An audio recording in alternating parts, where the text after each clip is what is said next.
Oke, selamat malam semua teman-teman Iman Rasuli. Hari ini ada sesi kuliah ekstra ya. Topiknya Teologi Trinitarian, Matius Intertekstualitas.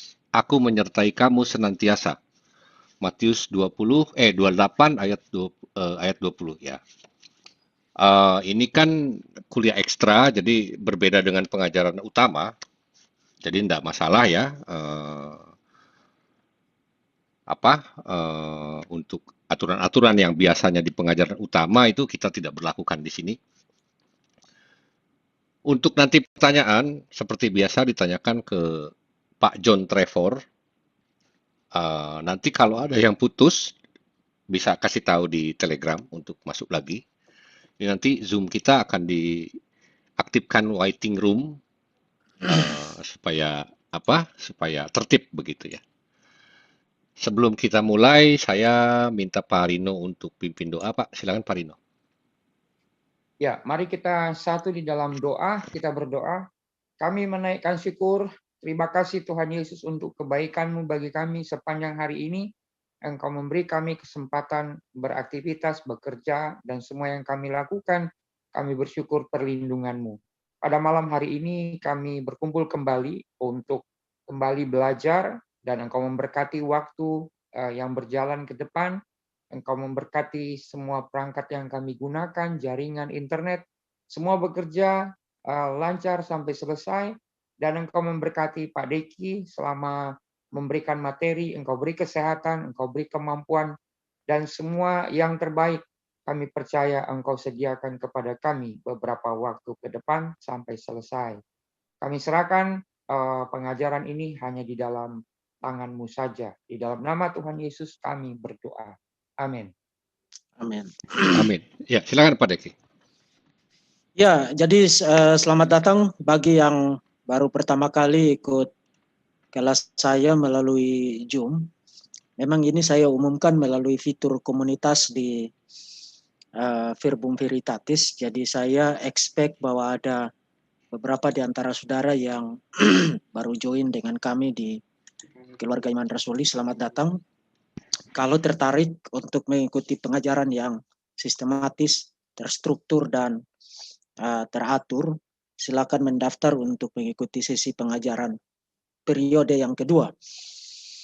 Nah, tema kita hari ini, Teologi Trinitarian Matius, Intertekstualitas Aku Menyertai Kamu Senantiasa, Matius 28 ayat yang ke-20, sebenarnya hanya semacam suplemen untuk sesi pengajaran yang formal yang sudah saya sampaikan pada minggu lalu mengenai pengantar ke dalam Injil Matius. Jadi ini menjadi semacam tradisi untuk memberikan satu topik suplemen setiap selesai membahas introduksi dari sebuah kitab.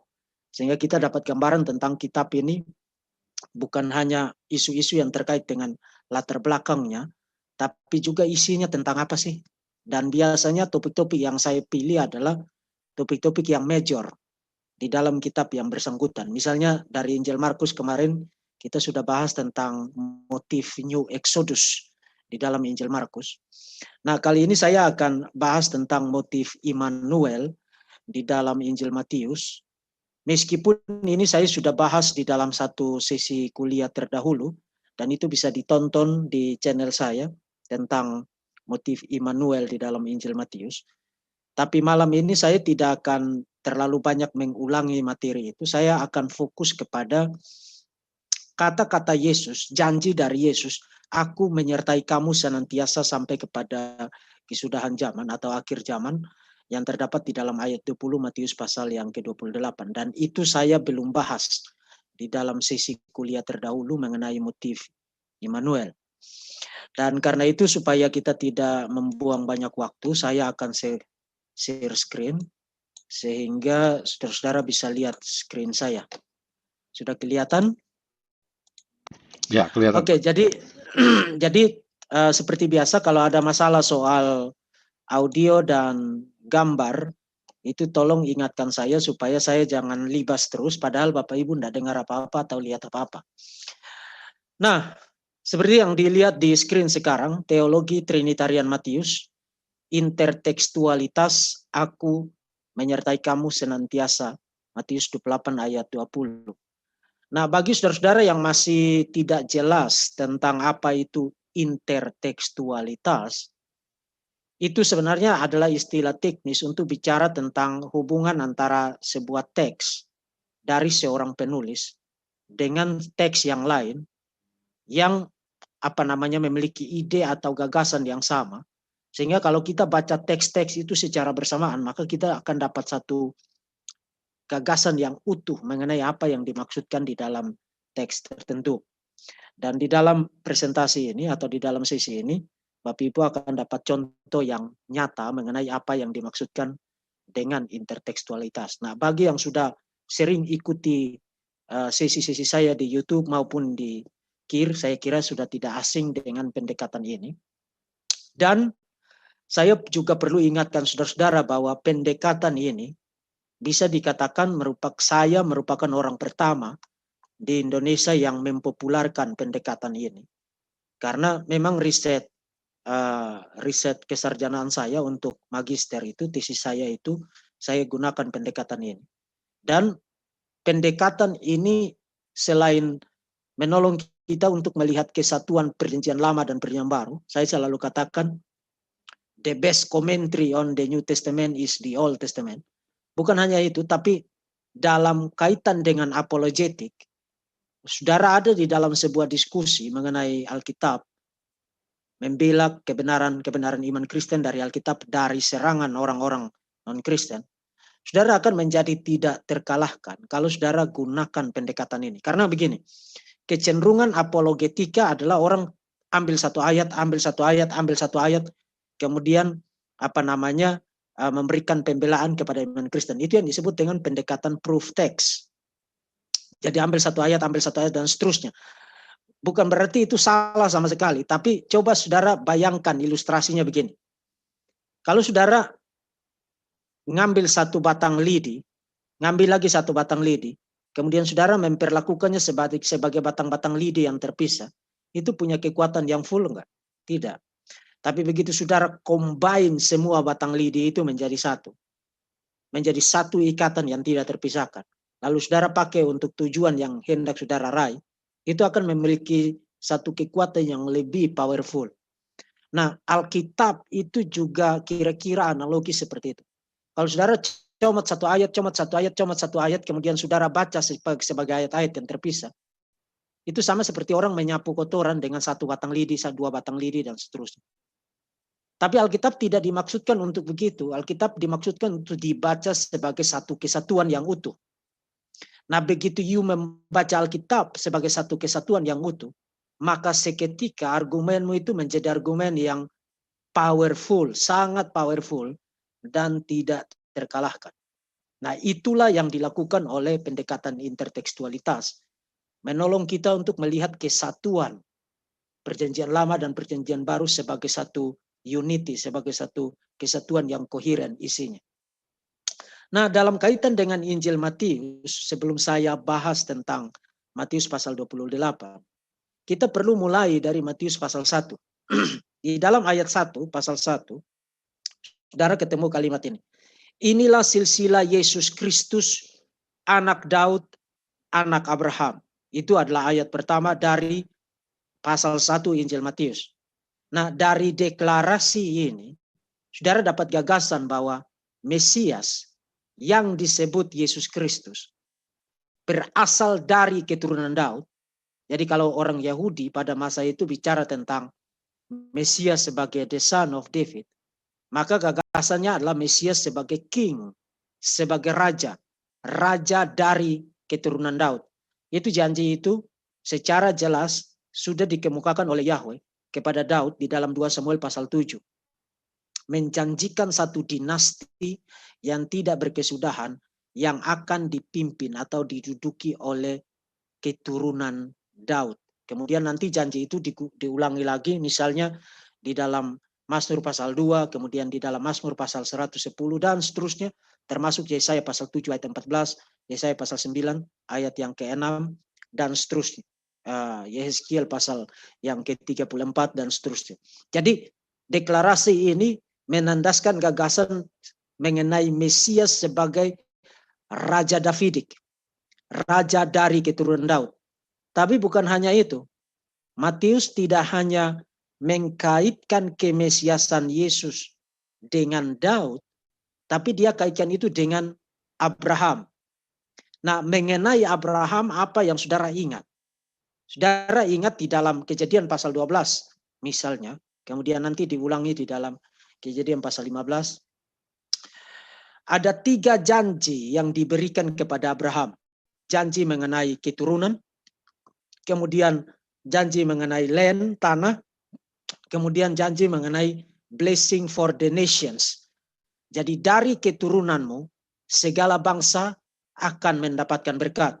Dengan kata lain, Yesus Kristus, Sang Mesias, itu bukan hanya Mesias Raja Davidik, Raja dari keturunan Daud, maka orang bisa berkesimpulan bahwa, oh Yesus itu hanya bagi orang Yahudi. Matius sudah mencegah itu. Tidak. Mesias bukan hanya terkait dengan aspek kingship, kerajaan, raja dari keturunan Daud. Tapi Mesias terkait erat dengan penggenapan akan janji kepada Abraham, blessing for the nations. Berkat bagi bangsa-bangsa lain melalui keturunan Abraham. Dengan kata lain, di dalam satu deklarasi singkat ini, kita mendapati deklarasi mengenai Mesias dari keturunan Daud, Raja Davidik, sekaligus Mesias bagi bangsa-bangsa, Messiah for the nations. Itu di dalam Matius pasal 1 ayat 1. Dan persis gagasan itulah yang diulangi di dalam Matius pasal 28 ayat yang ke-19. Saudara perhatikan.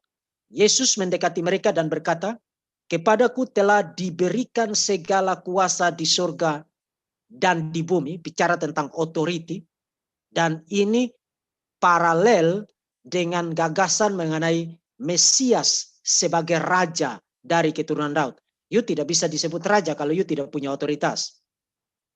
Dan di sini Yesus mengklaim otoritas kingship itu bukan hanya di bumi ini, tapi juga di surga. Nah, mengenai teks ini saya sudah bahas di dalam satu sisi terdahulu, khususnya serangan dari para kaum Arian, bahwa Yesus itu bukan Tuhan karena dia diberi kuasa. Itu saya sudah bahas. Tapi saudara dapat gagasan paralelnya sekarang. Yesus mengklaim otoritas kerajaan, persis gagasan yang sudah ditandaskan di dalam Matius pasal 1 ayat 1. Lalu di ayat yang ke-19, karena itu, pergilah jadikanlah semua bangsa muridku, baptislah mereka dalam nama Bapa dan Anak dan Roh Kudus, dan ajarlah mereka melakukan segala sesuatu yang telah kuperintahkan kepadamu, dan ketahuilah aku menyertai kamu senantiasa sampai kepada akhir zaman. Nah, khusus di ayat 19, jadikan semua bangsa muridku.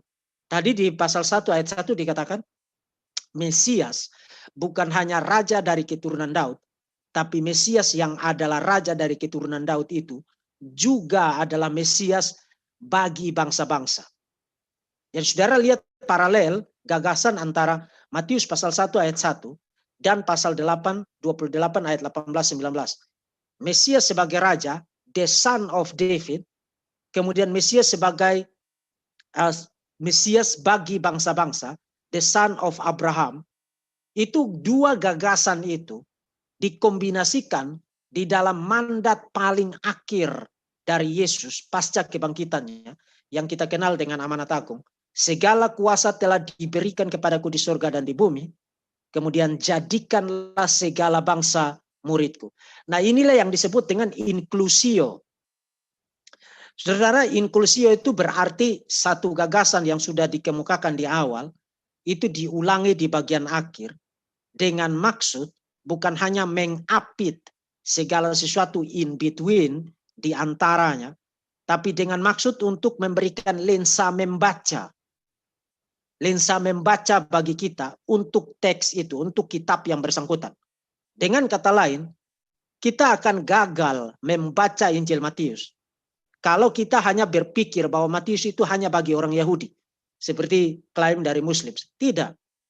Matius pasal 1 ayat 1, Matius pasal 28 ayat 20, 18 sampai 20, telah melarang kita untuk membuat kesimpulan pincang semacam itu.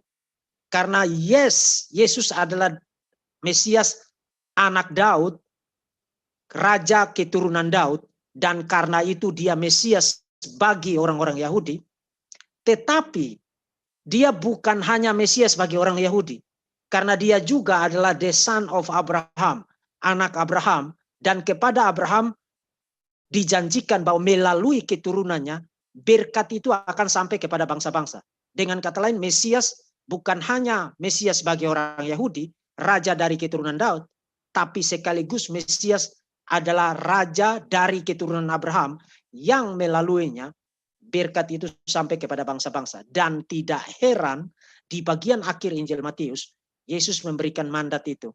Jadikan segala bangsa muridku. Jadi sekali lagi, kalau saudara mendapati sebuah inklusio begini, itu berarti saudara harus membaca kitab yang bersangkutan. Dalam hal ini Injil Matius. Dalam terang Mesias, Yesus sebagai Mesias dari keturunan Daud, sekaligus Mesias bagi bangsa-bangsa. Tapi bukan hanya itu. Bukan hanya itu. Kalau saudara perhatikan, Matius bukan hanya membuat inklusio antara gagasan Mesias sebagai raja dari keturunan Daud dan Mesias sebagai raja mesianik dari keturunan Abraham, dan karena itu Mesias bagi segala bangsa. Matius juga membuat inklusio untuk tema mengenai Immanuel. Saudara perhatikan, Matius pasal 1 ayat 23, sesungguhnya anak darah ini akan mengandung dan melahirkan seorang anak laki-laki, dan mereka akan menamakan dia Immanuel, yang berarti Allah menyertai kita. Nah, ini merefer balik kepada Yesaya pasal 7, pasal 8, pasal 9, pasal 10, pasal 11 yang saya sudah bahas, sebuah kesatuan unit teks yang biasanya disebut oleh para ahli dengan sebutan The Book of Immanuel.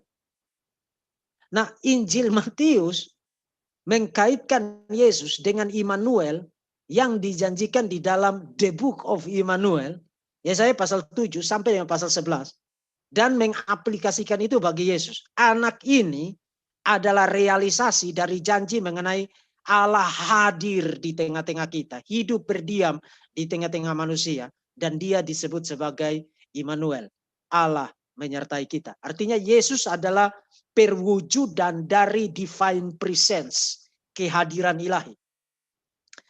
Tema yang sama muncul, ditegaskan lagi oleh Matius di pasal 28 ayat 20.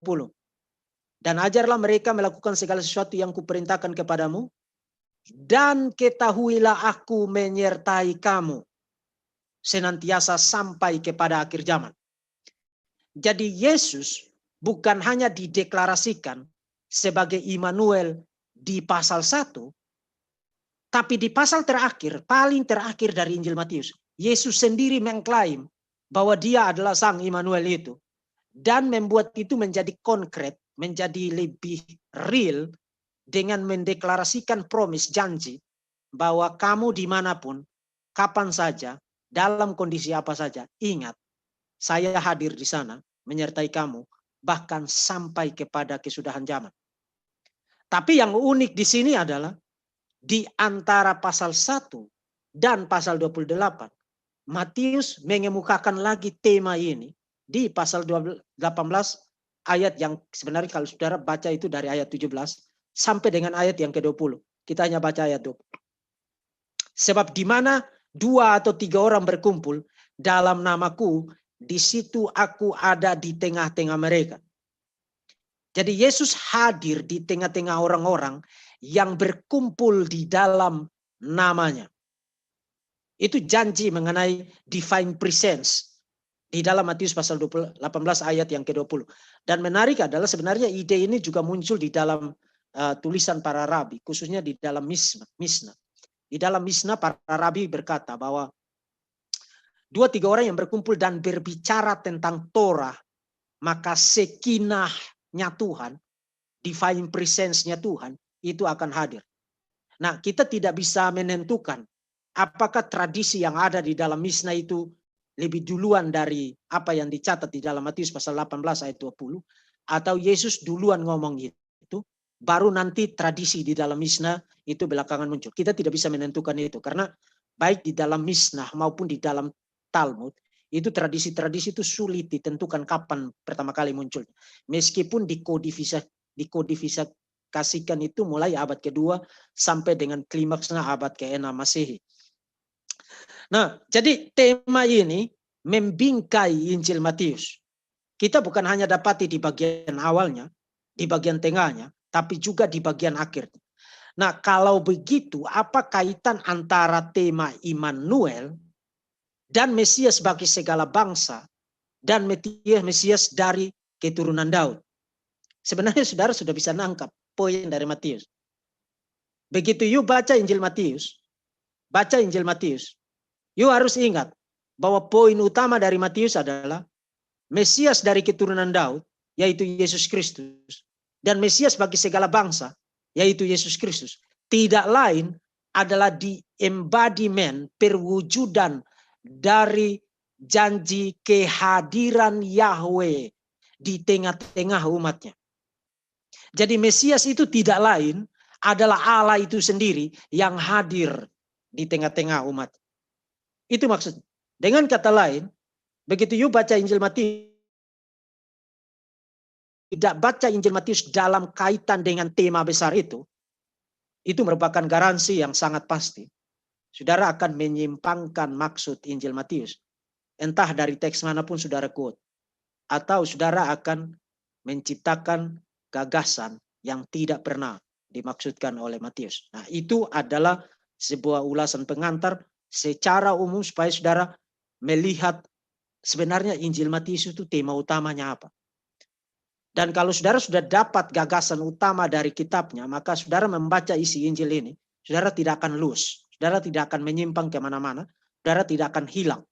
Tapi saudara akan selalu kaitkan seluruh isinya dalam relasi dengan tema ini.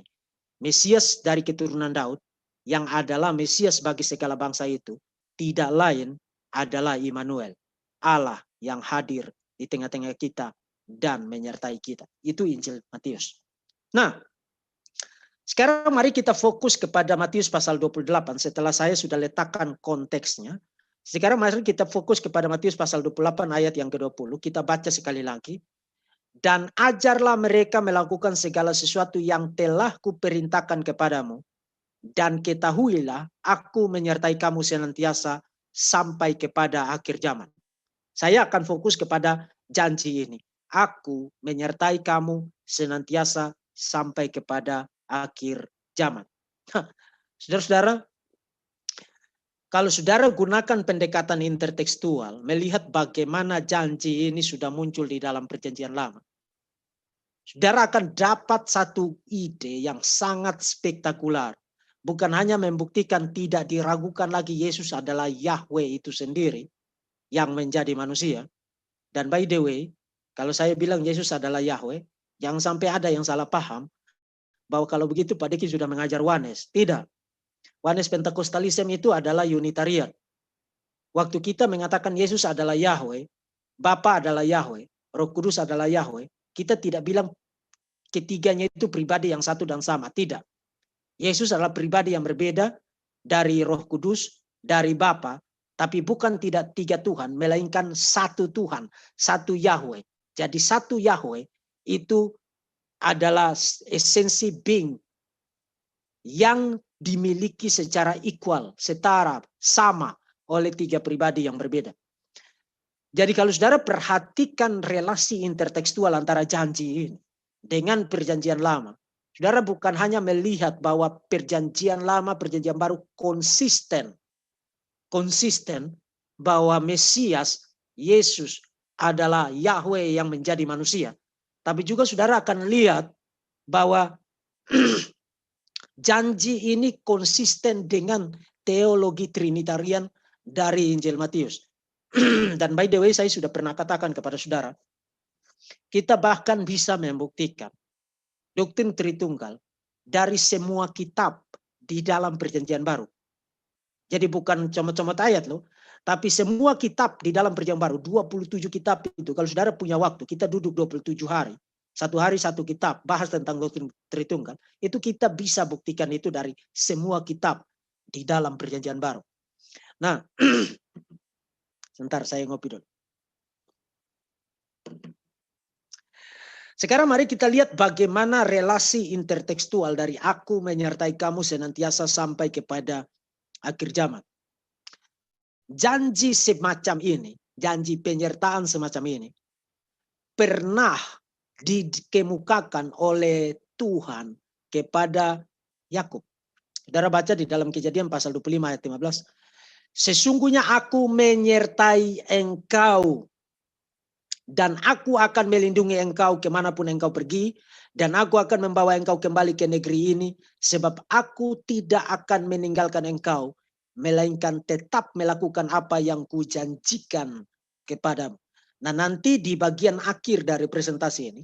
Saya akan membuktikan sebenarnya pribadi yang mana dari Allah Tritunggal yang memberikan janji ini. Tapi saudara perhatikan. Kalau saudara mulai baca terus keseluruhan dari narasi itu. Mulai dari ayat yang ke-8 sampai dengan ayat yang ke-22. Itu jelas yang menampakkan diri kepada Yakub adalah tetragrammaton. Tuhan, aku adalah Allah ayahmu Abraham dan Ishak.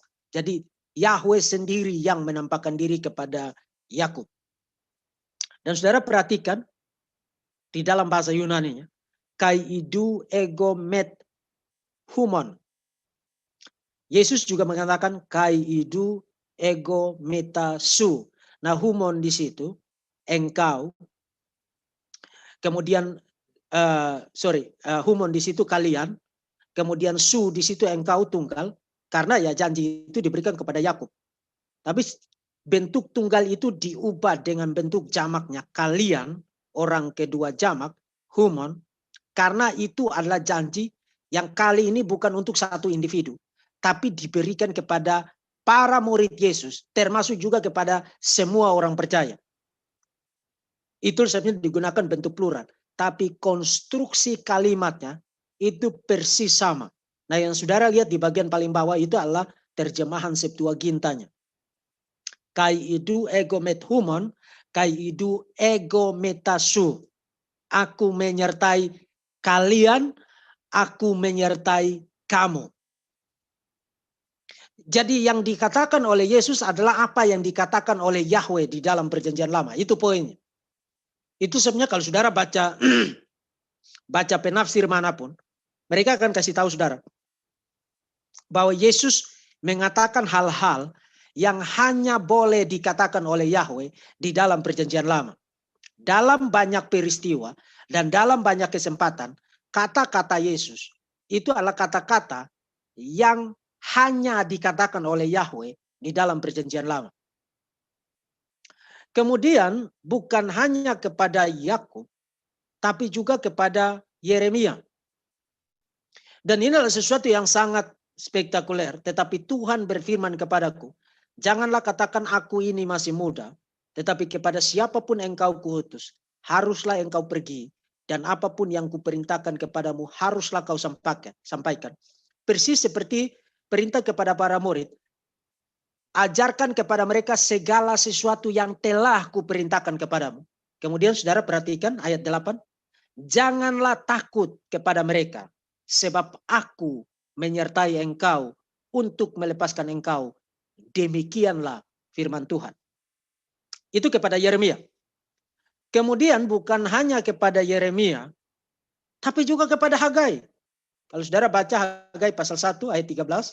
Kemudian pasal 2 ayat 4 dan 5. Saudara akan ketemu ini. Maka berkatalah Hagai utusan Tuhan itu menurut pesan Tuhan kepada bangsa ini demikian. Aku menyertai kamu. Demikianlah firman Tuhan. Jadi janji ini diberikan kepada Israel pasca pembuangan. Hagai bernubuat post exilik setelah pembuangan. Bahwa Tuhan menyertai mereka. Lalu 1 bulan kemudian, kali ini janji itu diberikan kepada Hagai. Tetapi sekarang kuatkanlah hatimu hai Zerubabel. Demikianlah firman Tuhan, kuatkanlah hatimu hai Yosua bin Yosadak. Imam besar, kuatkanlah hatimu hai segala rakyat negeri. Demikianlah firman Tuhan. Bekerjalah sebab aku ini menyertai kamu. Demikianlah firman Tuhan semesta alam. Sesuai dengan janji yang telah kuikat dengan kamu pada waktu kamu keluar dari Mesir. Dan rohku tetap tinggal di tengah-tengah kamu. Jangan takut. Jadi Israel diberikan encouragement, diberikan penguatan untuk mereka membangun kembali bait suci yang sudah menjadi puing-puing. Sudah menjadi puing-puing. Dan Tuhan menyatakan, kamu jangan menjadi tawar hati. Tapi bekerjalah karena aku menyertai kamu. Jadi ada misi, lalu ada janji penyertaan. Persis seperti amanat agung. Tuhan memberi perintah, jadikan segala bangsa muridku. Ada misi, kemudian diakhiri dengan janji penyertaan. Aku menyertai kamu. Dan persis juga dengan peristiwa pasca kebangkitan Yesus, Roh Kudus dicurahkan berdiam di dalam orang-orang percaya. Demikian pula di dalam Hagai pasal 2 ayat 4 dan 5. Dan rohku tetap tinggal di tengah-tengah kamu. Jadi paralelnya itu simply tidak bisa dibantah. Bahwa janji penyertaan Yesus di dalam Matius pasal 20, ayat 28 ayat yang 20, tidak bisa tidak adalah gema ulang, gema kembali dari janji kepada Yakub, janji kepada Yeremia, janji kepada Hagai. Janji kepada Yakub, janji kepada Yeremia, janji kepada Hagai. Itu simply tidak bisa dibantah. Karena paralelnya itu sangat dekat. Baik itu paralel verbal dari segi konstruksi kata-katanya, tetapi juga paralel dari segi gagasan di dalam konteksnya. Itu tidak dapat dibantah. Ada relasi intertekstual antara janji Yesus kepada para muridnya dengan janji kepada Yakub, janji kepada Yeremia, janji kepada Hagai. Dengan kata lain, janji penyertaan Yesus kepada para murid itu adalah semacam kontinuasi dari pola janji penyertaan. Pola janji penyertaan yang terjalin menjadi satu dengan janji mengenai Immanuel, divine presence, yang sudah muncul berulang kali di dalam perjanjian lama. Jadi kalau orang mengerti perjanjian lama, mereka bukan hanya langsung melihat bahwa ini bukan sesuatu yang baru, tapi mereka bisa langsung melihat bahwa yang bisa memberikan janji semacam ini bukan nabi biasa. Bukan nabi biasa. Karena Hagai tidak pergi berkeliling kemana-mana lalu bilang, aku Hagai menyertai kamu senantiasa sampai selama-lamanya.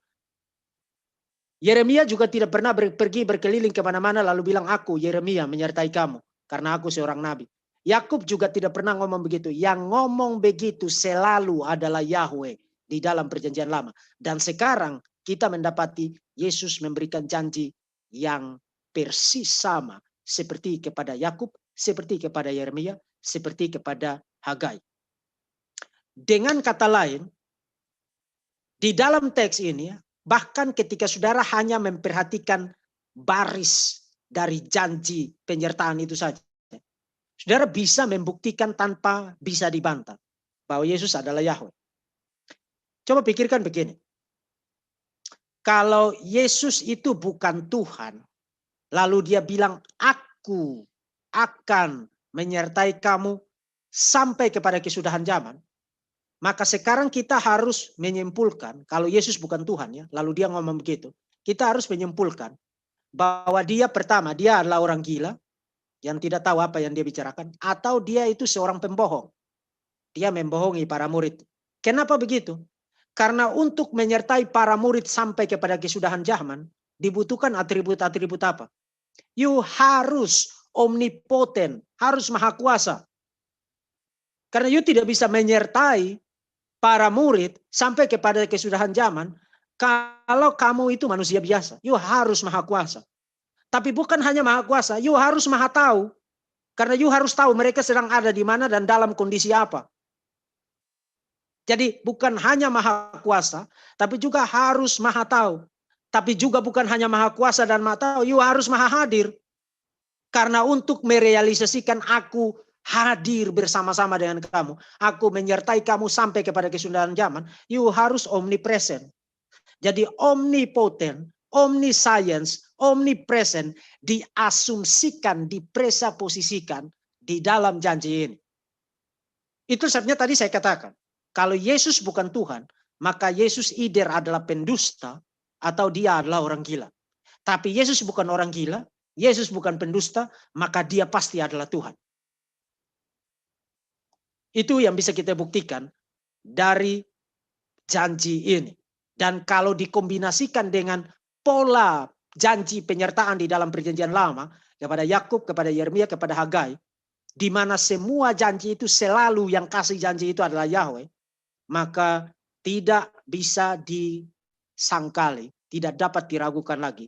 Yesus mengklaim diri sebagai the embodiment, perwujudan dari Yahweh di bumi. Tapi ada yang lebih menarik dari itu. Sekarang mari kita kaitkan gagasan itu dengan doktrin Tritunggal di dalam Injil Matius. Nah, sebelum saya pergi kepada Injil Matius, kita perlu ajukan pertanyaan ini. Pribadi yang mana yang memberikan janji kepada Yakub, kepada Yeremia, dan kepada Hagai, seperti yang tadi kita sudah baca bersama di dalam perjanjian lama. Dan saudara akan surprise lihat ini. Saudara lihat di screen saya sekarang. Yang memberikan janji kepada Yakub di pasal 28 yang tadi kita quote ayat 15. Itu tidak lain adalah Malak Yahweh. Karena di kemudian hari di pasal 31 kalau saudara baca di ayat 11 sampai 13 jelas yang menampakkan diri di situ adalah Malak Yahweh dan dia bilang aku adalah the God of Bethel. I am the God of the house of God.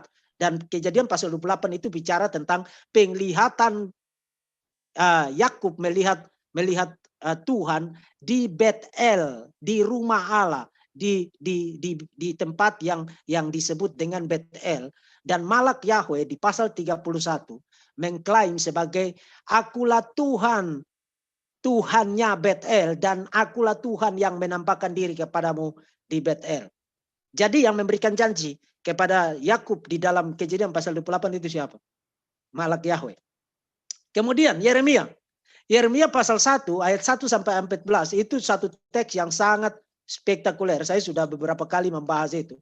Dan saudara lihat di situ yang menampakkan diri kepada Yeremia di dalam teks itu. Kalau saudara baca mulai dari ayat 1. Inilah perkataan-perkataan Yeremia bin Hizkia dari keturunan imam yang ada di Anatot di tanah Benyamin. Dalam zaman Yosia bin Amon, Raja Yehuda, dan dalam tahun ke-13 dari pemerintahannya, datanglah dafar Yahweh kepada Yeremia. Datanglah dafar Yahweh kepada Yeremia.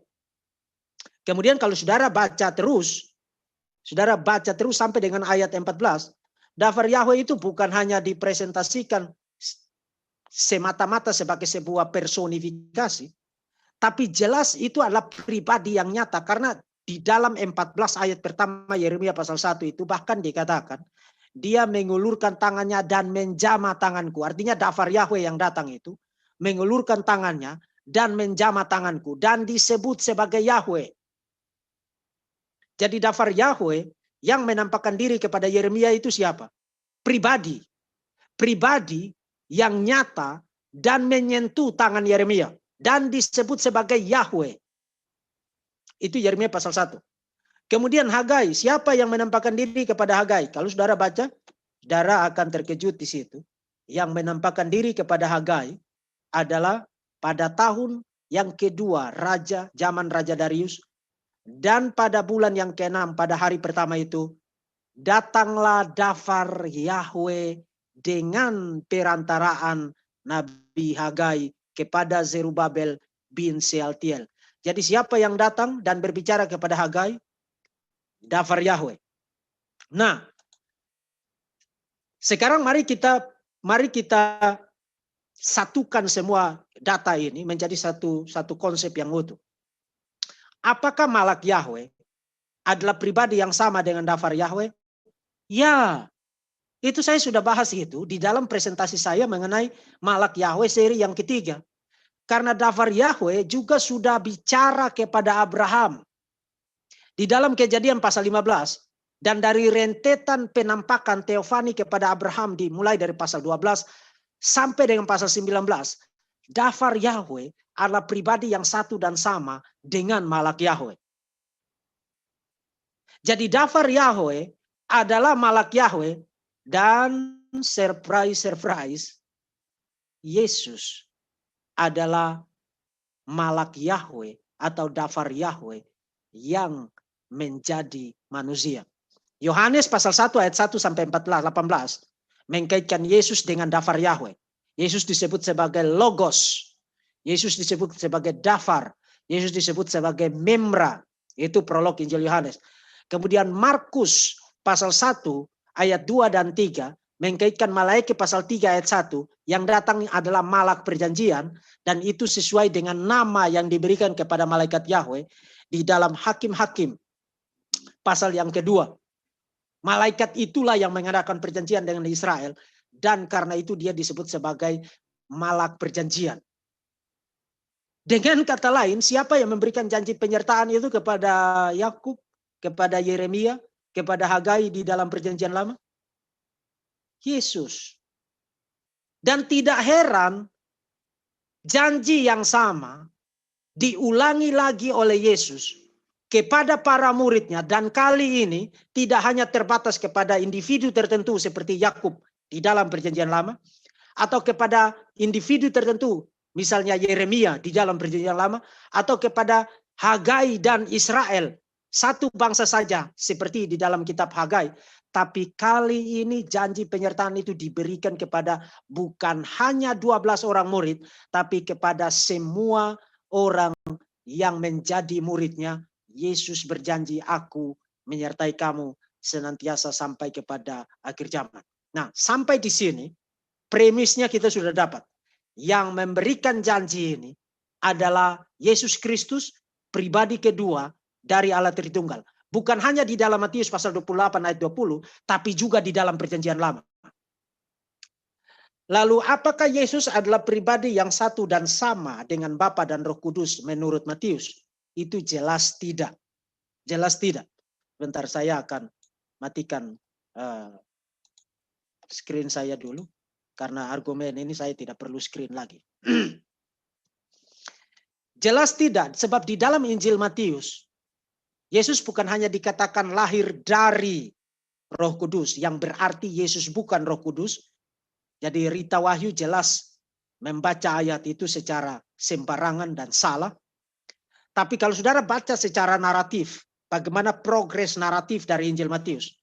Masuk di pasal 3, pada peristiwa pembaptisan Yesus, Yesus ada di bumi, sedang ada di dalam sungai Yordan, dibaptis oleh Yohanes. Kemudian ada suara dari surga, dan itu berarti Yesus bukan Bapa. Lalu Roh Kudus turun dalam wujud burung merpati, dan itu berarti Bapa bukanlah Roh Kudus, dan Roh Kudus bukanlah Yesus. Itu di pasal 3. Tapi juga bukan hanya itu. Di pasal 17, ketika Yesus dimuliakan di atas gunung, Yesus sedang ada di atas gunung, kemudian muncul Abraham dan Elia. Kemudian ada suara dari surga, inilah anak yang kukasihi, dengarkanlah dia.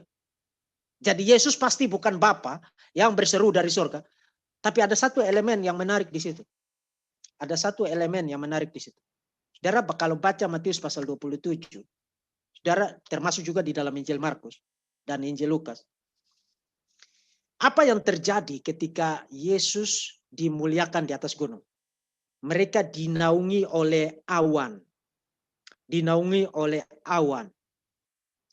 Di dalam perjanjian lama, dinaungi oleh awan itu adalah sebuah istilah, sebuah fenomena yang dikaitkan dengan Shekinah, yang dikaitkan dengan the presence of the Lord, terutama di dalam bagian tertentu itu dikaitkan dengan Roh Kudus. Itu di dalam Matius pasal 17. Kemudian di dalam Matius pasal 22, setelah berdiskusi dengan orang-orang Saduki, Yesus mengajukan pertanyaan ini. Siapa itu Mesias? Kamu percaya Mesias adalah anak Daud? Dia memang anak Daud. Tetapi pertanyaannya adalah, kalau Mesias anak Daud, kenapa Daud oleh pimpinan Roh menulis mengenai Mesias, duduklah di sebelah kananku sampai kubuat musuh-musuhmu menjadi tumpuan kakimu. Nah itu Yesus refer kepada Mazmur 110 ayat 1 sampai dengan ayat yang ke-7 loh. Dan di dalam teks itu Daud menulis, dan Tuhan tetragrammaton berkata kepada Adoni. Nah, kalau Bapa dan Adoni itu pribadi yang satu dan sama, maka sekarang bukan hanya kita dapati satu gagasan yang aneh, tapi Daud dan para penulis Perjanjian Lama berkata-kata seperti orang gila. Tuhan berkata kepada dirinya sendiri, itu sesuatu yang stupid. Jadi jelas di dalam Matius pasal 22, Yesus setelah mendiskusikan mengenai sema Yahudi, itu konteksnya begitu, termasuk juga di dalam Markus pasal 12. Persis seperti setelah diskusi mengenai sema Yahudi, Allah itu Esa, Yesus mengajak mereka berdiskusi mengenai Tritunggal. Dengan kata lain, bagi Yesus, Allah yang Esa itu adalah Allah yang Trinitarian. Dan Yesus membuktikan itu bukan dengan menciptakan teori yang baru, tapi dia pergi kepada Perjanjian Lama. Mazmur 110. Bahwa ketika Daud menulis Tuhan berkata kepada Tuanku, Daud tidak menulis itu karena dia sedang berimajinasi atau berhalusinasi, atau karena kecanggihan penalarannya maka dia menulis begitu. Tapi Yesus bilang dia menulis begitu atas pimpinan Roh. Dan itu bahkan sesuai dengan 2 Samuel pasal 23 yang mencatat kata-kata perkataan terakhir dari Daud. Daud mengatakan, Roh Tuhan berbicara melalui aku. Kemudian dia paralelkan Roh Tuhan di situ dengan Elohimnya Israel, the God of Israel. Lalu dia paralelkan itu dengan satu metafora yang lain, gunung batu Israel. Kemudian bukan hanya di pasal 22, tapi persis di ayat yang ke-19, satu ayat sebelum ayat yang ke-20, Yesus bicara tentang apa? Baptislah mereka dalam nama Bapa dan Anak dan Roh Kudus. Jadi janji penyertaan Yesus itu bukan hanya menegaskan ketuhanan Yesus yang sejati, keilahian Yesus. Yesus adalah Yahweh, tapi janji itu sendiri justru membuktikan distinktivitas, perbedaan pribadi Yesus dari Bapa maupun dari Roh Kudus. Itu yang kita dapati dari intertekstualitas Matius pasal 28 ayat yang ke-20. Nah, saya sampai di situ. Silakan ajukan pertanyaan, nanti kita bisa tanya jawab. Silakan Pak John. Baik Pak Deki, terima kasih Pak. Saya akan bacakan pertanyaan yang masuk. Pertanyaan pertama itu berasal dari Pak Johan Siampa. Selamat malam Pak Deki, izin bertanya. Kalau kita melihat seluruh perjanjian lama yang datang kepada Abraham, Ishak dan Yakub, hakim-hakim dan para nabi adalah firman Tuhan atau malaikat Tuhan atau firman Tuhan, apakah bisa dikatakan bahwa di seluruh perjanjian lama yang datang berbicara kepada manusia adalah pribadi kedua? Lalu, bagaimana dengan pribadi Bapa dalam perjanjian lama, Pak? Mohon pencerahan. Ya, kalau ingat presentasi saya tentang Yohanes pasal 1 ayat yang ke-18, Yesus mengatakan tidak seorang pun yang pernah melihat, dia gunakan kata horao. Kata horao itu berarti sesuatu yang saudara bisa lihat dengan mata saudara. Artinya dia harus punya bentuk fisikal untuk saudara bisa lihat dengan mata saudara. Tidak ada seorang pun yang pernah melihat Bapa, tapi anak tunggal Allah yang ada di pangkuan Bapa, dialah yang menyatakannya. Jadi orang-orang aware akan kehadiran Bapa, akan kehadiran Roh Kudus, mereka aware itu. Misalnya kita baca di dalam Yesaya 63.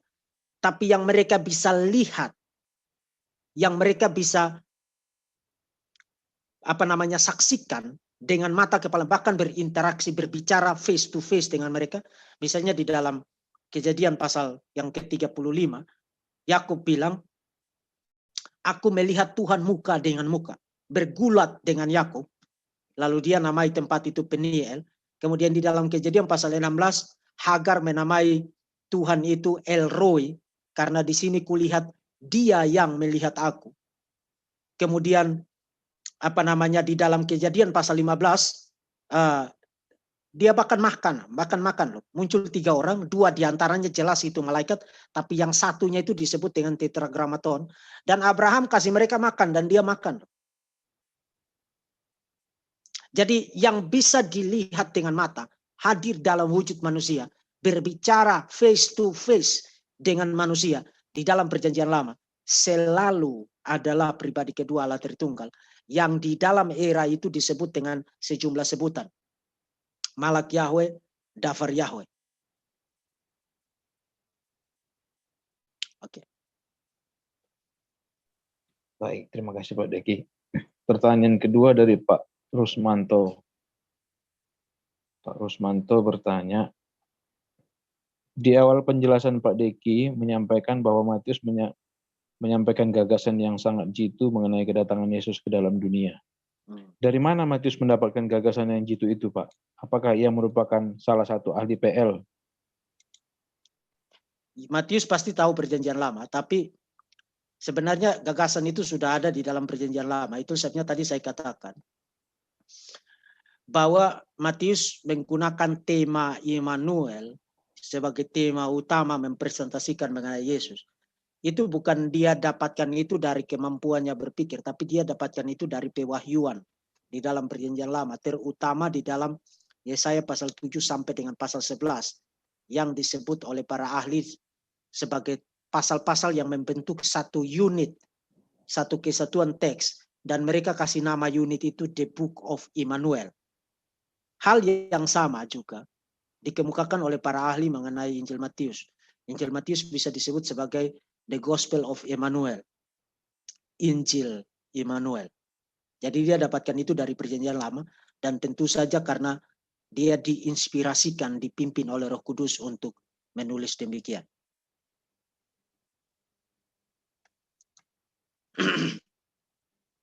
Silakan. Terima kasih Pak Deki.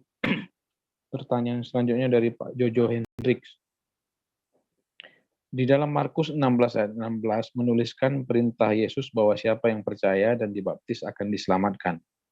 Kalau di dalam Matius 28 ayat 19 sampai 20 menuliskan perintah Yesus, jadikan semua bangsa muridku, baptiskan dan ajarkan. Kenapa terdapat perbedaan perintah bahwa di Markus diperintahkan ajarkan dulu baru baptis, di Matius diperintahkan baptis dulu baru ajarkan? Tidak ada perbedaan. Di Markus itu barang siapa yang percaya dan dibaptis. Sebenarnya hal yang sama diasumsikan di dalam Matius pasal yang ke-18 ya. Jadikan segala bangsa muridku, kemudian baptislah mereka. Jadi jadikan murid dulu, artinya dia percaya dulu, dia tidak bisa jadi murid kalau dia tidak percaya kan. Dia percaya, dibaptis, kemudian dia diajar. Nah, kenapa dia pakai istilah jadikan murid? Karena dia ingin pakai satu istilah yang komprehensif. Karena menjadi Kristen itu bukan hanya hari ini kita percaya, kemudian kita boleh gentayangan kemana-mana, tidak usah ikut gereja, tidak usah belajar firman, tidak usah berdoa, dan lain sebagainya. Jadi percaya itu menandai awal kita jadi Kristen. Kemudian baptisan itu menandai satu deklarasi publik bahwa kita telah menjadi milik Kristus. Tapi kehidupan kita selanjutnya adalah kehidupan seorang Kristen. Dan karena itu kita perlu diajar. Hal sekuensi yang sama ada di Markus pasal 16 dan ada di Matius pasal yang ke-28. Tidak ada perbedaan di situ.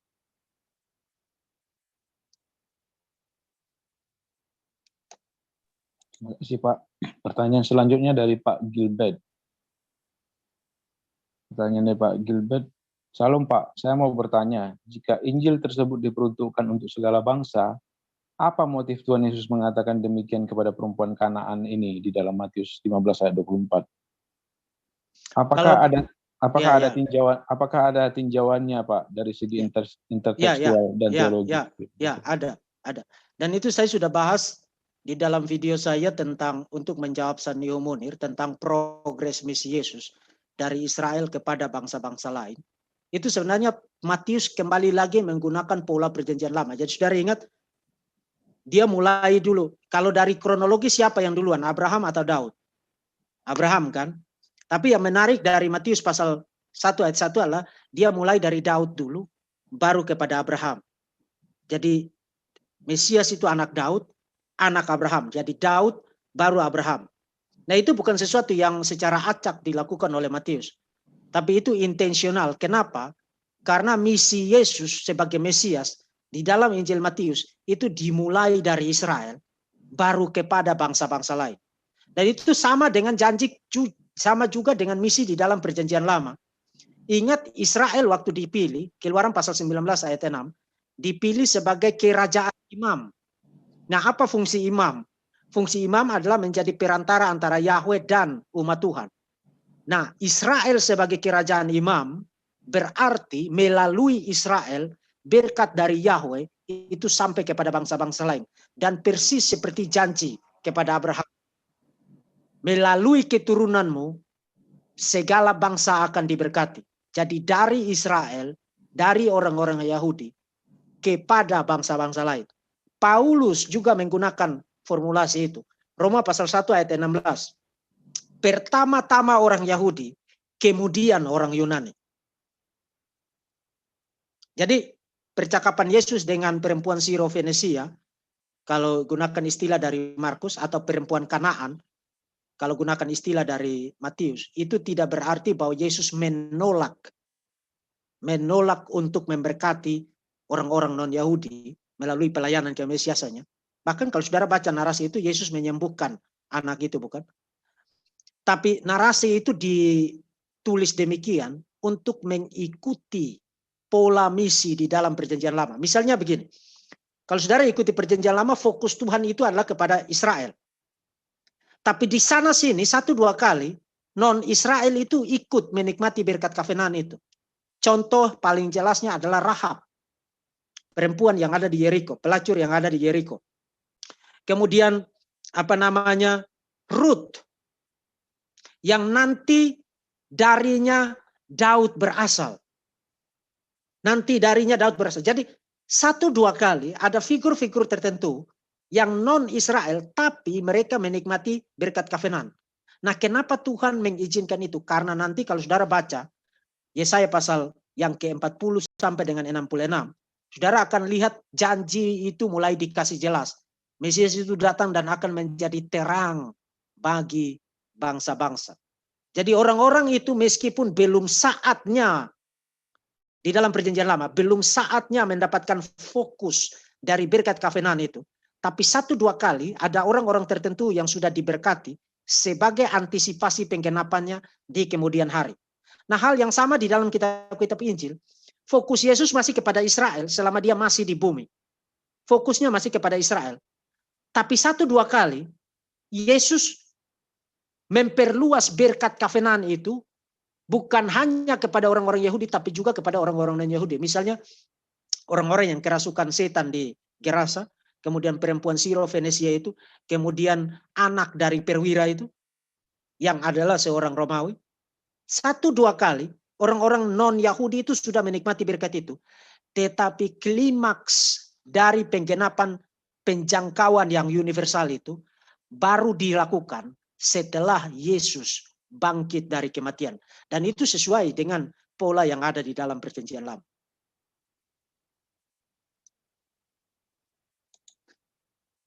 Terima kasih Pak Deki. Pertanyaan selanjutnya dari Ibu Devi. Tapi sepertinya sudah pernah dibahas kemarin. Mungkin Pak Deki bisa tambah jelaskan lagi. Malam Pak Deki. Saya mau nanya bagaimana tentang kisah Musa yang naik ke Gunung Sinai pada saat menerima Torah pada 2 loh batu. Pribadi yang mana saat itu berbicara kepada Musa? Terima kasih. Itu Malak Yahweh. Karena konteksnya itu dimulai dari Keluaran pasal 23. Tuhan kasih tahu kepada Musa bahwa aku akan mengutus seorang malaikat berjalan di depanmu. Kamu tidak boleh mess up dengan dia karena my name is in him. Lalu ayat pasal 24 ayat 1 Tuhan kasih tahu Musa, pergilah ke atas gunung untuk berjumpa dengan Tuhan. Tuhan berfirman kepada Musa, pergilah ke atas gunung berjumpa dengan Tuhan. Nah kalau yang Musa jumpai itu adalah Bapa, kenapa Bapa tidak bilang datang dan ketemu saya? Tapi Tuhan bilang berjumpa dengan Tuhan. Jadi bahkan para rabi Yahudi di dalam Talmud mendiskusikan mengenai Keluaran pasal 24 ayat 1. Dan mereka mengkaitkan itu dengan Malak Yahweh di dalam Keluaran pasal yang ke-23. Yang dijumpai oleh Musa adalah Yesus sendiri. Dan saudara ingat ada satu peristiwa menarik. Ini komentar untuk memperkaya pengetahuan kita aja. In case kalau saudara belum pernah lihat ini. Saudara ingat ada satu kisah di dalam Yohanes pasal 8. Ada seorang perempuan yang ketangkap bersinah katanya ya. Lalu dibawa kepada Yesus. Kemudian apa yang dilakukan Yesus pada saat perempuan itu dibawa? Dia menunduk dan menulis dengan jarinya di tanah. Nah, kita tidak tahu apa yang ditulis oleh Yesus. Kita tidak tahu. Tapi kalau saudara kombinasikan dengan kata-kata Yesus, barang siapa yang tidak berdosa, dia yang pertama kali melemparkan batu itu persis merupakan alusi kepada Malak Yahweh di atas Gunung Sinai, termasuk ada satu bagian di dalam kitab Yeremia. Ingat 2 loh batu, termasuk perintah untuk jangan bersinah. Itu ditulis dengan apa? Ditulis dengan jari Tuhan. Jadi waktu Musa turun dari atas Gunung Sinai itu, lalu Israel sudah menyembah berhala, Musa lagi ngomong dengan Tuhan, mereka lagi dansa-dansa di bawah kaki gunung, mereka paksa Harun untuk bikin anak lembu emas dan mereka menyembah berhala di bawah. Lalu 2 loh batu itu jatuh dan hancur. Kemudian hari itu Tuhan membunuh banyak sekali orang karena penyembahan berhala itu. Jadi peristiwa itu adalah gema dari Malak Yahweh di dalam perjanjian lama di atas Gunung Sinai, termasuk juga di dalam kitab Yeremia. Jadi yang dijumpai oleh Musa adalah Malak Yahweh. Oke. Terima kasih Pak. Pertanyaan selanjutnya dari Pak Sarlan. Ini juga sepertinya mirip-mirip Pak. Pak Deki, saat Elia bertemu dengan Tuhan saat pelarian, apakah Elia bertemu dengan pribadi Bapa? Karena nampaknya tidak face to face. Tidak. Saudara tahu kenapa di dalam transfigurasi Yesus, itu yang diutus oleh Bapa untuk berbicara dengan Yesus itu adalah Musa dan Elia. Karena di dalam perjanjian lama, Musa dan Elia itu adalah 2 nabi yang punya pengalaman yang sama, berbicara face to face dengan Tuhan di atas gunung. Jadi itu bukan Bapa tapi Malak Yahweh. Jadi kalau salah satu kunci untuk membaca perjanjian lama adalah begini. Kalau saudara baca bagian-bagian tertentu di mana ada teofani, tapi tidak jelas pribadi yang mana, saudara mesti baca terus. Misalnya seperti tadi. Di Kejadian pasal 28 kan kita tidak tahu pribadi yang mana yang berbicara dengan Yakub.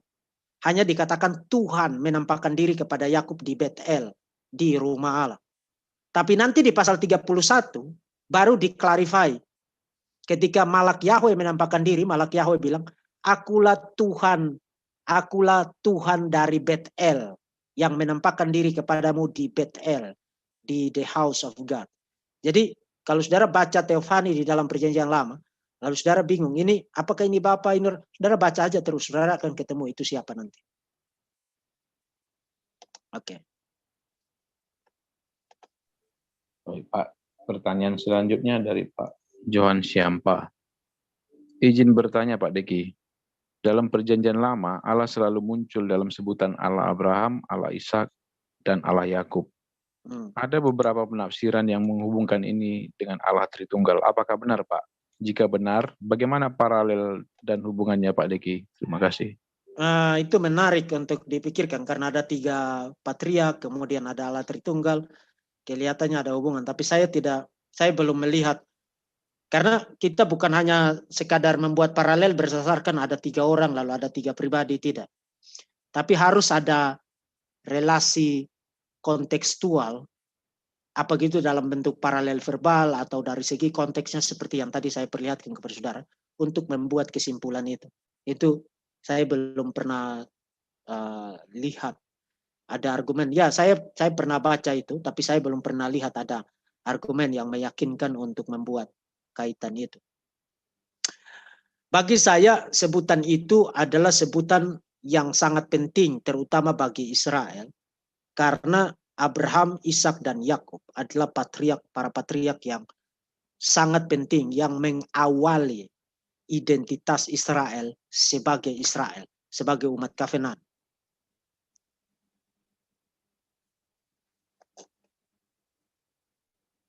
Oke. Baik, Pak. Pertanyaan selanjutnya dari Pak Rusmanto. Apologet Muslim selalu ngotot bahwa Matius 28 ayat 9 dan 20 adalah ayat sisipan yang ditambahkan belakangan oleh penulis. Dan mereka tidak percaya bahwa kata-kata itu bukan dari Yesus sendiri. Bagaimana argumen kita menghadapi tuduhan apologet Muslim itu, Pak? Itu sangat gampang. Karena kita tidak bisa duduk-duduk, kemudian kita bilang ini ayat palsu, gara-gara saya tidak suka ayat ini. Tidak bisa. Sebab di dalam kekristenan ada satu bidang studi yang namanya kritik tekstual. Kritik tekstual yang melakukan studi mengenai apakah kata ini atau frasa ini adalah kata atau frasa yang original atau bukan. Atau merupakan kesalahan tulisan, atau bahkan interpolasi atau sisipan. Misalnya dugaan paling kuat adalah ending dari Injil Markus. Mulai dari 8b sampai dengan ayat 20 itu diduga merupakan tambahan. Kemudian termasuk cerita tentang perempuan yang berzina di Yohanes pasal 7 ayat 53 sampai dengan pasal 8 ayat 11. Itu juga diduga merupakan sisipan. Tapi tidak ada ahli perjanjian baru yang kredibel dalam hal studi perjanjian baru, termasuk juga dalam hal studi naskah, yang pernah bilang bahwa Matius pasal 28 ayat 18 sampai 20 adalah ayat sisipan. Even Bart Ehrman yang menulis Misquoting Jesus, yang bahkan sudah diterjemahkan ke dalam bahasa Indonesia, tidak pergi kepada Matius pasal 28 ayat 18 sampai 20 untuk bilang bahwa ini ayat sisipan atau ayat tambahan. Tidak ada. Kenapa tidak ada? Karena begini. Dan ini saya mau ajarin saudara untuk ada di dalam perdebatan mengenai hal itu. Saya tahu, termasuk Paul Jeng juga, karena dia tahu bahwa ayat itu jelas bicara tentang Tritunggal, maka cara bagaimana supaya menyelamatkan ajaran sesatnya, bilang aja itu ayat palsu. Sama dengan Muslim begitu kan, Sanihu Munir, begitu saya bahas tentang itu kemudian bilang, itu palsu lah, itu ciptaan Paulus itu di kemudian hari itu. Kepalanya Sanihu Munir yang adalah ciptaan itu adalah palsu, tapi yang jelas Matius pasal 8 itu tidak palsu.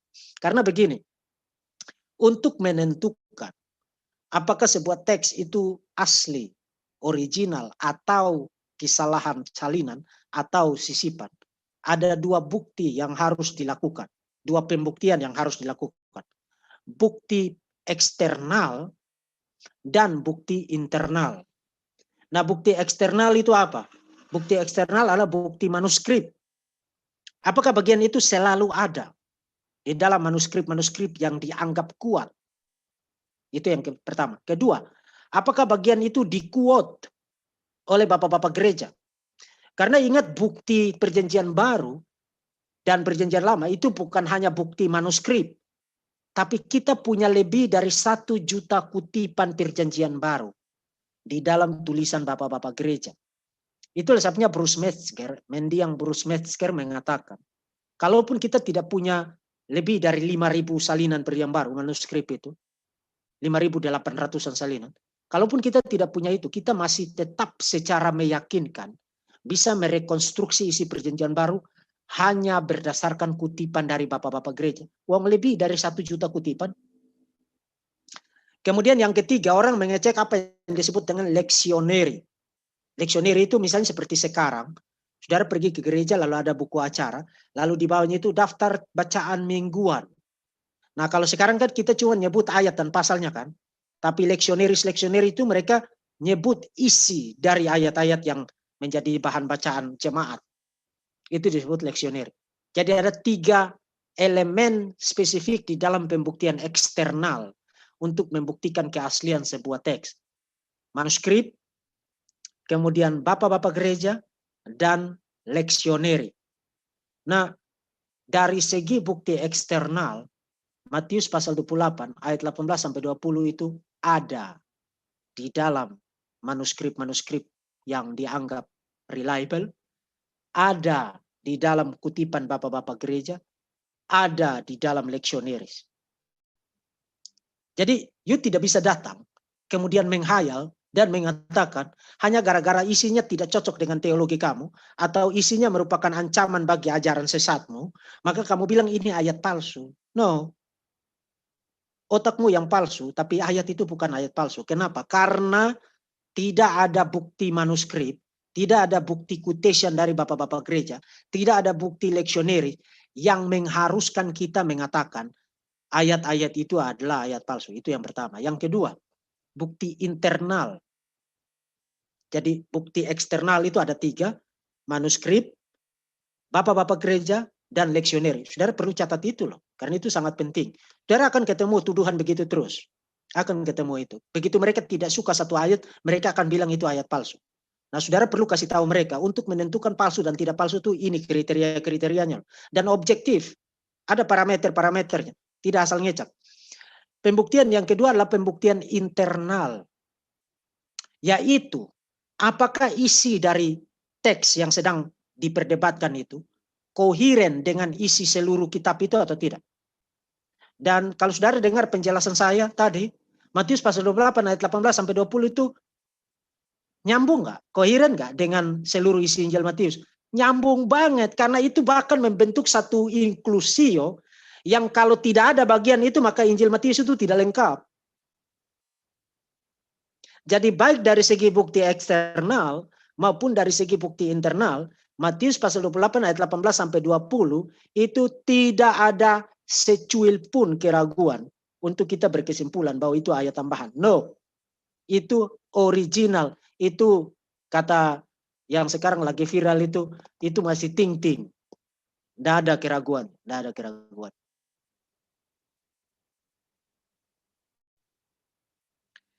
Ya, silakan lanjutkan. Kita nanti sampai 20-30 ya, jadi masih ada 15 menit untuk sesi tanya jawab. Baik Pak, terima kasih Pak Diki. Pertanyaan selanjutnya dari Pak Samuel Darmanto. Salam Pak Diki, terima kasih untuk presentasi intertekstual yang luar biasa ini dari Matius 28, 19, 20.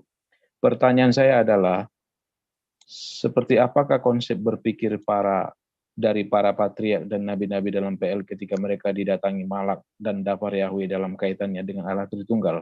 Apakah mereka sudah memahami konsep Allah Tritunggal seperti kita sekarang ini? Ataukah mereka hanya sekedar tahu bahwa Allah itu jama? Mohon penjelasannya Pak. Ya, yang jelas kalau kita cari formulasi itu di dalam perjanjian lama kita juga tidak ketemu. Termasuk formulasi itu juga tidak secara eksplisit dikatakan di dalam perjanjian baru. Seperti yang saudara baca di dalam rumusan-rumusan buku-buku teologi sistematika. Tapi semua premis yang dibutuhkan untuk kesimpulan itu ada baik di dalam perjanjian lama maupun di dalam perjanjian baru.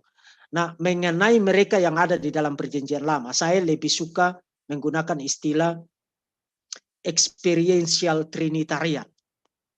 Artinya begini, mereka belum merumuskan formulasi konseptualnya seperti kita, tapi mereka mengalami langsung Tritunggal. Mereka dengar suara Bapa, mereka lihat Malak Yahweh, mereka tahu tentang Sekina, mereka tahu tentang Roh Kudus. Itu jelas. Yesaya pasal 63 bicara itu. Bahkan Yesaya bilang mereka mendukakan His Holy Spirit, mendukakan rohnya. 63 kalau saudara mulai baca dari ayat 7 sampai dengan ayat yang ke-14. Jadi mereka mengalami langsung Allah Tritunggal. Jadi pertanyaan saya begini. Jauh lebih nyantol mana?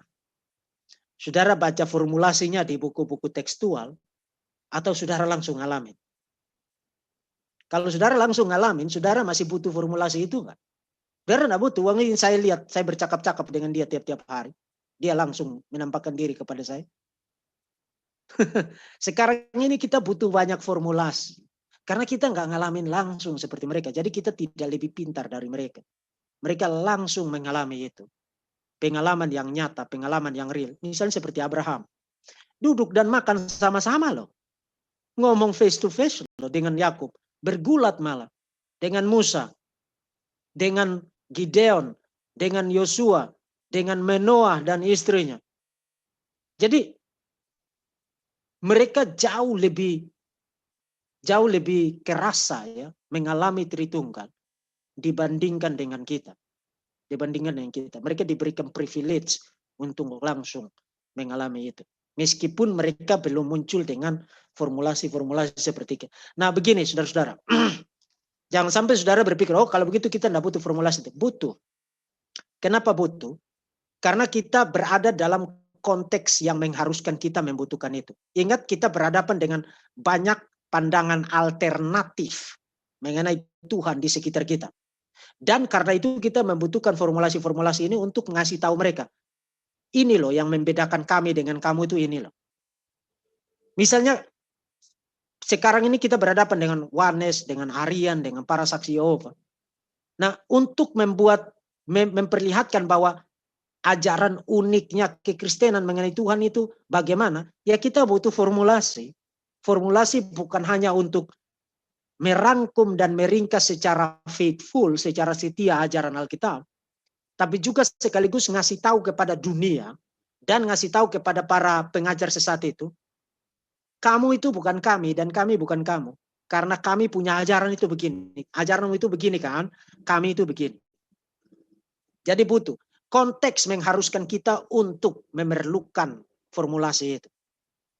Nah di dalam perjanjian lama mereka tidak duduk dan berdiskusi teologi seperti kita sekarang.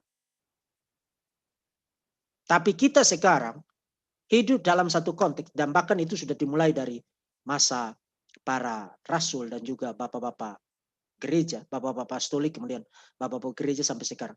Kita membutuhkan formulasi itu karena di dalam sejarah selalu ada muncul ajaran-ajaran menyimpang dari yang sudah diyakini.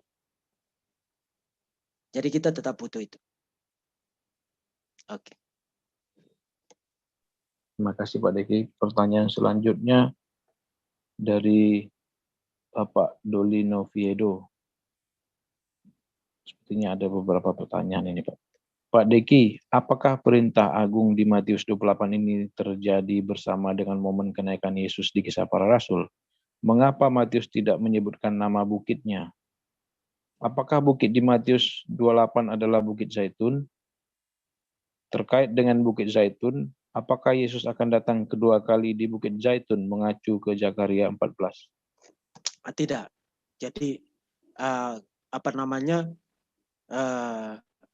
sorry tadi pertanyaannya terlalu beberapa pertanyaan sekaligus.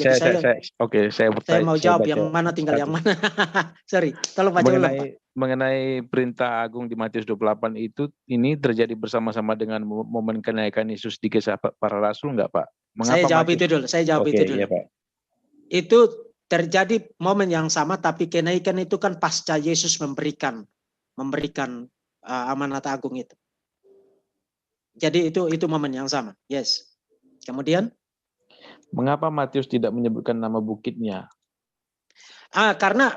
Karena begini, Matius punya keunikan untuk bicara tentang bukit yang tidak dikasih tahu. Ya misalnya di peristiwa transfigurasi juga begitu. Yesus membawa mereka ke atas gunung, kemudian khotbah di bukit itu hanya dikasih tahu wilayahnya. Tapi dikatakan dia pergi ke daerah perbukitan ya. Jadi itu adalah keunikan presentasi dari Injil Matius. Halo? Apakah suara saya gini? Jelas Pak, jelas. Jelas ya. Soalnya di saya dia mantul kayak double begitu.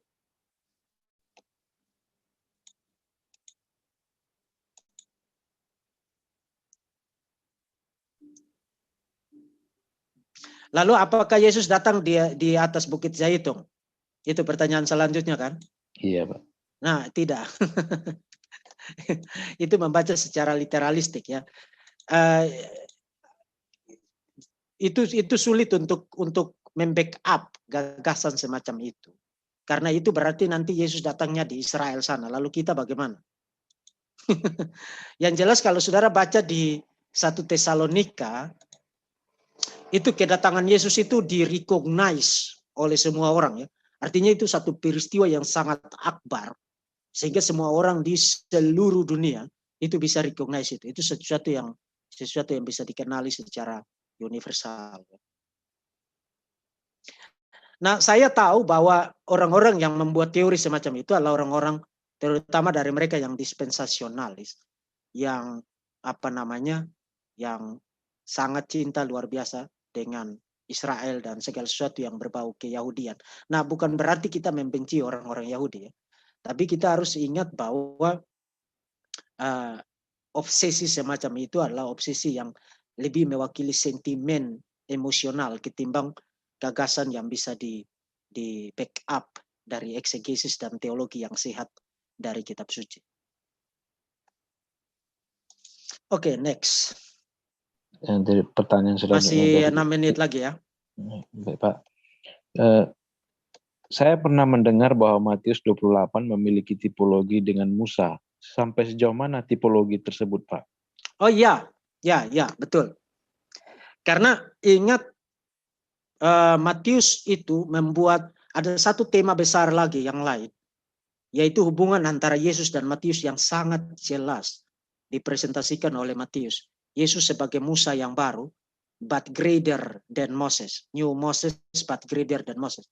Itu bahkan kita sudah lihat mulai dari narasi masa kanak-kanak Yesus. Sama seperti Musa harus meninggalkan Mesir karena Firaun hendak membunuh dia. Yesus juga harus meninggalkan karena Herodes hendak membunuh dia. Sama seperti pada waktu Yesus lahir, anak-anak itu dibunuh. Musa juga pada waktu lahir, anak-anak laki-laki dari orang-orang Israel itu dibunuh. Sama seperti malaikat itu, Tuhan menampakkan diri dan ngasih tahu Musa bahwa kembalilah ke Mesir karena Firaun yang hendak membunuh engkau sudah mati. Kata-kata yang persis sama juga dikatakan oleh malaikat itu kepada Yusuf. Kembalilah ke tanah Yudea karena Herodes yang hendak membunuh anak itu telah mati. Jadi saudara lihat paralel demi paralel untuk menghubungkan Yesus dan Musa. Lalu di pasal 5, Yesus naik ke atas bukit. Kemudian saudara baca pasal 5 sampai pasal 7, saudara dapat pengajaran mengenai khotbah di bukit yang terkenal itu. Dan di dalam pasal itu, Yesus itu dipresentasikan seperti Musa, tapi besar, lebih besar dari Musa. Karena apa? Di atas Gunung Sinai, Musa itu sebagai apa? Musa itu sebagai the law receiver, penerima Taurat.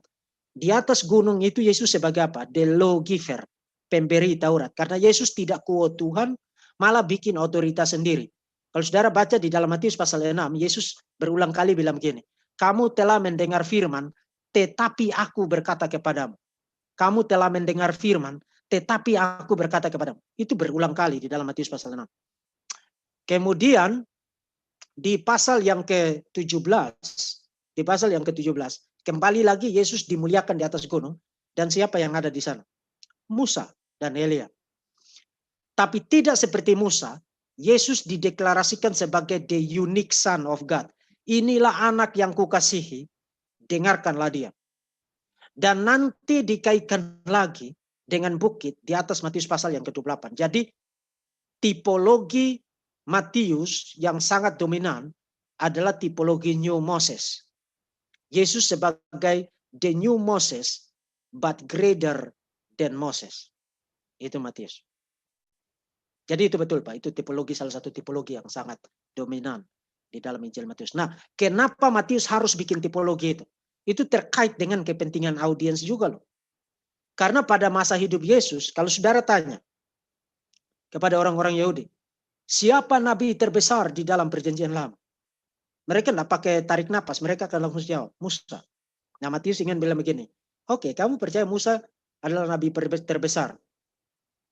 Yesus adalah nabi seperti Musa, Ulangan pasal 18, ayat 18 sampai 20, but greater than Moses. Jadi Musa bukanlah yang terbesar adalah Yesus. Itu poin dari Matius. Baik, Pak. Boleh satu pertanyaan terakhir, Pak, sebelum Oke, boleh. Kalau untuk Pak siapa ini? Bukan, Pak... ada satu pertanyaan lagi, Pak, dari Pak Lincoln. Oh, Pak Lincoln ya. Oke. Nah, dari Pak Lincoln, pertanyaannya,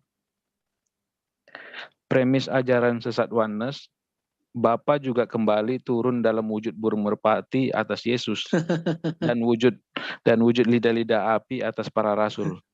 Premis ajaran pihak oneness yaitu Bapa sama dengan Roh Kudus. Bagaimana tanggapan Pak Diki? Ya, itu kalau orang pertama, kalau orang percaya itu, maka seluruh kitab suci itu akan menjadi tidak masuk akal untuk dibaca. Akan menjadi tidak masuk akal untuk dibaca. Karena Yesus itu mendadak menjadi either komunikator yang buruk atau menjadi komunikator yang gila. Karena misalnya, ini satu contoh yang sering saya pakai, dan saudara bisa lihat maksudnya dengan segera untuk melihat absurditas dari Yohanes. Bahwa Yesus adalah Bapa yang juga adalah Roh Kudus. Jadi pribadi yang satu dan sama, sebutannya aja yang berbeda.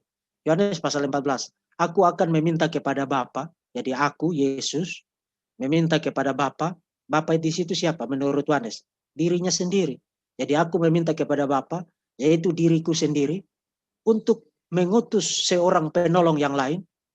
Meskipun di dalam teks itu dia katakan yaitu Roh kebenaran, tapi menurut Yohanes Roh kebenaran itu siapa? Yesus juga. Jadi yaitu diriku sendiri. Nah, kalau you pakai kacamata Yohanes untuk membaca ayat itu, mendadak Yesus itu ngomong muter-muter tidak jelas. Ya bilang aja nanti aku akan datang lagi, begitu kan? Aku minta kepada Bapa untuk mengutus seorang penolong yang lain, yang tidak lain adalah diriku sendiri.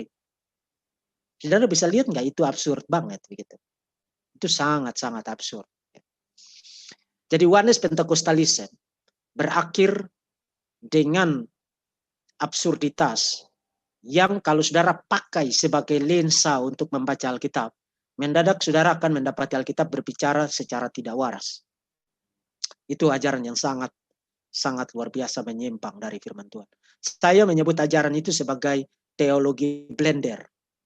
Mereka memblender 3 pribadi yang berbeda menjadi satu pribadi. Oke.